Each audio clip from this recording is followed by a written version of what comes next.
বিসমিল্লাহির রহমানির রহিম। আজ মঙ্গলবার 10 ডিসেম্বর 2024, 25 অগ্রহায়ণ 1431, 7 জামাদিউস সানি 1446। বাংলাদেশের প্রধান প্রধান পত্রিকাগুলোর সংবাদ শিরোনাম পড়ছি। শুরুতে প্রথম আলো, লাল সবুজে বাংলাদেশ, নকশা পেজের একটি খবর।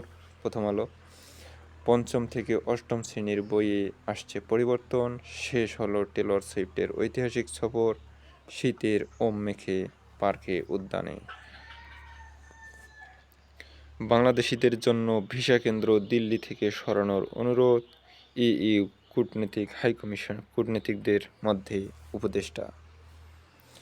ভিসা কেন্দ্র নয়াদিল্লি থেকে ঢাকা অথবা প্রতিবেশী কোনো দেশে স্থাপনের অনুরোধ ডক্টর মোহাম্মদ ইউনূসের।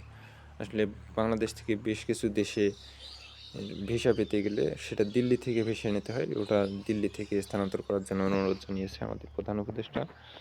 শহীদ হলেন বীরশ্রেষ্ঠ রুহুল আমিন। আমরা প্রথম আলোর প্রথম পেজে দেখতে পাচ্ছি ভারতের পররাষ্ট্র সচিব বিক্রম সিটির সাথে প্রধান উপদেষ্টার বৈঠকের একটা ছবি। সেখানে সে সময় ভারতের হাই কমিশনার প্রণয় ভার্মা উপস্থিত ছিলেন। যাই হোক, আস্থার ঘাটতি মেটাতে প্রথম ধাপ বাংলাদেশ ভারত সম্পর্ক। ঢাকায় দুই দেশের পররাষ্ট্র সচিবের বৈঠক। আওয়ামী লীগ সরকার ক্ষমতাচ্যুত হওয়ার পর দুই দেশের মধ্যে এটাই প্রথম উচ্চ পর্যায়ের বৈঠক। জাতীয় বিশ্ববিদ্যালয় থেকে পাশ করা 28% বেকার। আমার মনে হয় আরও বেশি বেকার আছে, যেহেতু এখানে 28% লেখা হয়েছে। যাই হোক, ভোটার তালিকা প্রণয়ন, বাড়ি বাড়ি যাওয়ার প্রয়োজন দেখছে না বিএনপি। তাহলে কেমনি করবে? দূষণে ধুঁকছে ঢাকাসহ বড় শহরগুলো। সিরিয়ায় অন্তর্বর্তী সরকার গঠনের কাজ শুরু। বাশার আল আসাদ গত পরশুদিন পালিয়েছে, আপনারা জানেন, জন্য ওই দেশে অন্তর্বর্তী সরকার গঠনের একটা প্রস্তুতি চলছে। যাই হোক, কিছুদিনের মধ্যে হয়তো হয়ে যাবে। বৈষম্যহীন বাংলাদেশ প্রতিষ্ঠায় যেসব পরিবর্তন প্রয়োজন। বাংলাদেশের সংবিধান প্রণীত হয়েছিল মুক্তিযুদ্ধের উপর দাঁড়িয়ে। এর প্রভাবেই শ্রেণী, লিঙ্গ, জাতি, ধর্মীয় বৈষম্য বিরোধী কথাবার্তা দিয়ে সংবিধানের শুরু। কিন্তু শ্রেণীবিন্যাস, ক্ষমতা ও সম্পদ কেন্দ্রীভবনে শাসক শ্রেণীর আকাঙ্ক্ষা পূরণ করতে গিয়ে এই সংবিধানে দিন দিন স্বৈরতন্ত্রী, সাম্প্রদায়িক ও বৈষম্যবাদী হয়ে উঠেছে। সংবিধানকে কিভাবে গণমুখী করা যায় তা নিয়ে লিখেছেন আনু মোহাম্মদ। আসামি চন্দনের স্বীকারোক্তি। বাংলাদেশ প্রতিদিন, বিনিয়োগ পরিবেশ তৈরি না হলে অর্থনীতিতে ধস। আসছে নির্বাচনী রোডম্যাপ, খসড়া প্রস্তুত, নির্বাচনী সংস্কার দেখার পর চূড়ান্ত ঘোষণা। হাসিনার কর্মকাণ্ডে বাংলাদেশের আপত্তি, ইতিবাচক সম্পর্ক চায় ভারত, সংখ্যালঘুদের নিয়ে উদ্বেগ, কূটনীতিক মিশনে হামলায় দুঃখ প্রকাশ। শেখ হাসিনার দাসে পরিণত হয়েছিল দুদক, বললেন আসিফ নজরুল।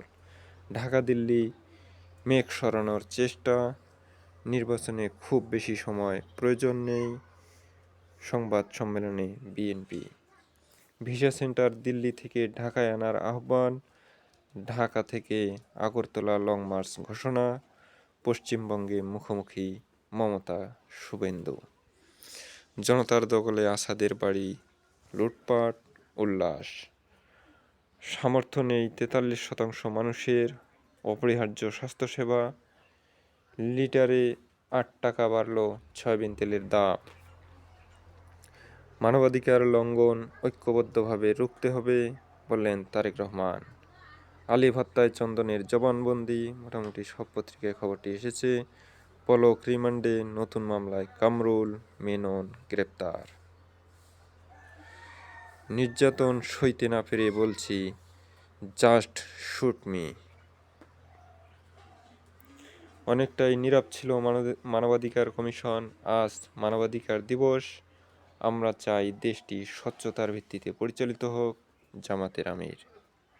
দৈনিক সমকাল, চ্যালেঞ্জিং হলেও আত্মবিশ্বাসের ঘাটতি ছিল না, বিনোদন পেজের একটি খবর। বিভাজনের রাজনীতি ও জাতীয় ঐক্যের ভবিষ্যৎ, লিখেছেন মাহবুব আজিজের নিবন্ধ।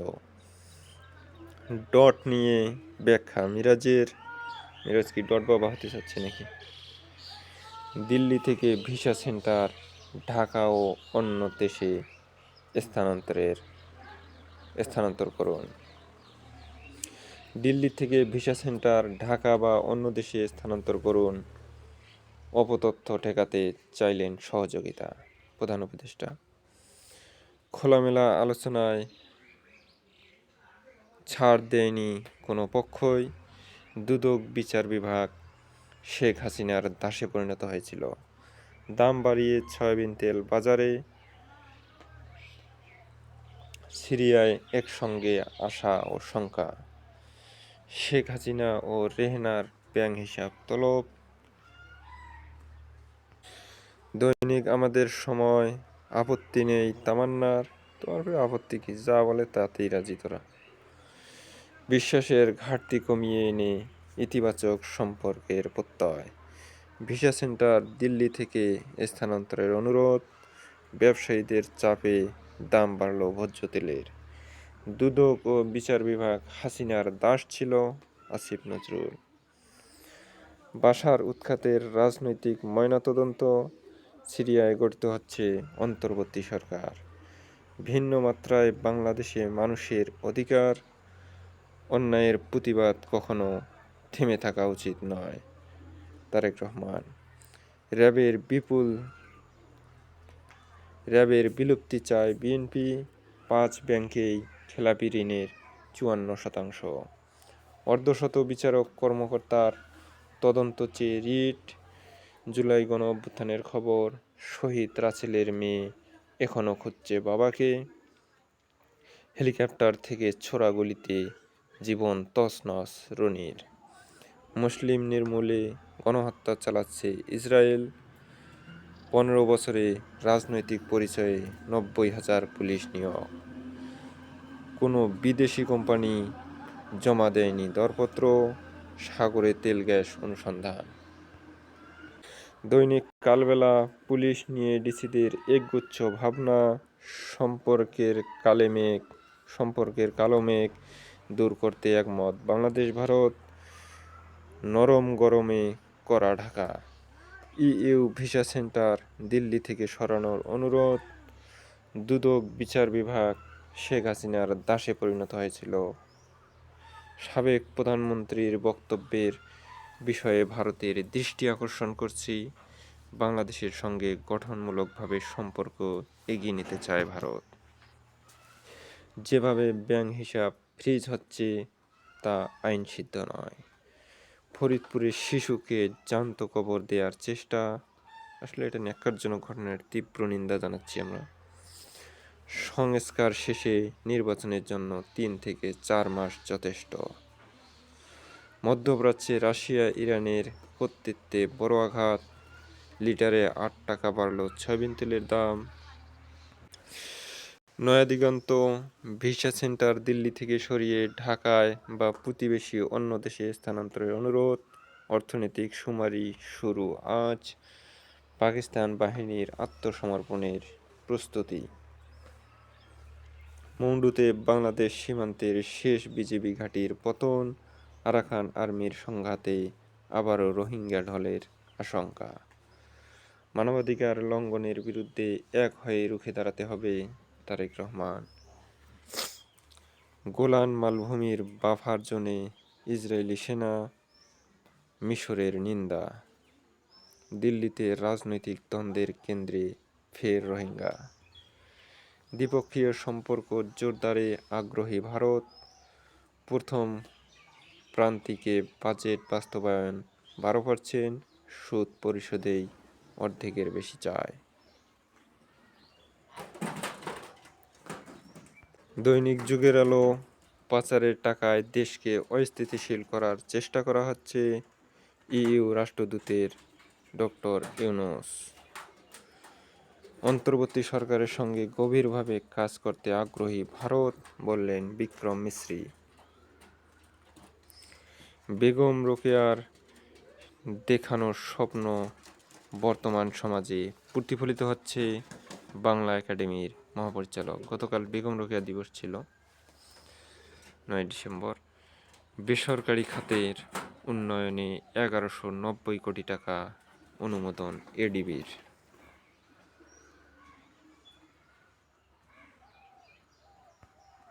দৈনিক যুগান্তর সম্পর্ক এগিয়ে নিতে একমত, বাংলাদেশ ভারত পররাষ্ট্র সচিব পর্যায়ে বৈঠক। দিল্লি থেকে ভিসা সেন্টার ঢাকায় স্থানান্তরের অনুরোধ, মোটামুটি সব পত্রিকায় খবরটি এসেছে। সম্পর্কে মেঘ এসেছে, এটি দূর করতে হবে, প্রধান উপদেষ্টার সঙ্গে মিস্ত্রির বৈঠক।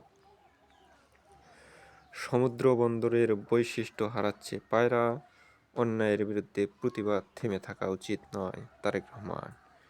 বাড়তি সুবিধা না পেয়ে ভারত অপপ্রচার করছে, খুলনায় স্বরাষ্ট্র উপদেষ্টা। নির্বাচনে অনিয়মের জন্য দায়ী পুলিশ। দুদক ও বিচার বিভাগ হাসিনার দাস, দুর্নীতিবিরোধী দিবসে আসিফ নজরুল। রাজনৈতিক পরিচয়ে পুলিশ নিয়োগ 90,000, বিএনপিতে জোরালো হচ্ছে ভারত বিরোধী অবস্থান। ভারতে ধর্ষণের দায়ে আওয়ামী লীগের 4 নেতা গ্রেপ্তার, ভালো দল তো। দৈনিক ইত্তেফাক, আস্থার সংকট কাটিয়ে সম্পর্ক এগিয়ে নিতে একমত দুই দেশ, সিরিয়ায় দায়িত্ব নিচ্ছে অন্তর্বর্তী সরকার। বাংলাদেশিদের জন্য ভিসা সেন্টার দিল্লি থেকে স্থানান্তরের অনুরোধ প্রধান উপদেষ্টার। প্রাথমিকের 55% শিক্ষার্থী আতঙ্কগ্রস্ত। স্নাইপার, এসএমজি সহ ভারী আগ্নেয়াস্ত্রগুলো কোথায়? বঙ্গোপসাগরে তেল গ্যাস অনুসন্ধানে সাড়া মেলেনি।